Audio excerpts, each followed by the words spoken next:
Buon pomeriggio amici sportivi rossoblu, benvenuti dallo stadio Strogheri di Nuoro dove tra qualche minuto, con qualche minuto di ritardo, si giocherà l'amichevole Nuorese-Torres. Le squadre sono già in campo ma ancora per la fase di riscaldamento. In questa anteprima vediamo le formazioni, si tratta della prima amichevole ufficiale per la formazione rossoblu di mister Mariotti dopo la preparazione, quasi 3 settimane di preparazione.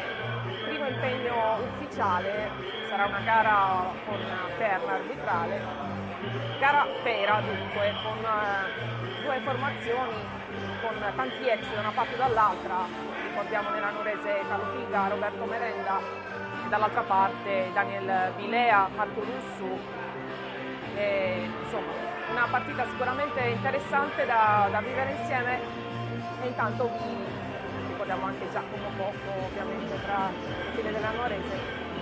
Vado a leggere le due formazioni per toglierci qualche curiosità su quella che potrebbe essere appunto la Torres di questa stagione. Queste le scelte di mister Marco Mariotti per quanto riguarda la Torres. In campo c'è Vagge con il numero 1, con il numero 16 Vilea, con il numero 19 Ruiu, con il numero 10 Pisanu, con il numero 6 Riccardo Pinna, con il numero 13 Congiu, con il numero 4 Bianco, con il numero 8 Masala, con il numero 9 Sartor, con il numero 11 Milani, con il numero 23 De Martis a disposizione del tecnico, con il numero 29 Colombo, con il numero 5 Guarino, con il numero 33 Russu, con il numero 27 Cruz, con il numero 24 Samuele Pinna, con il numero 20 Piana, con il numero 25 Virdis, con il numero 12 Viale, con il numero 3 Tirio, con il numero 20 Pintori.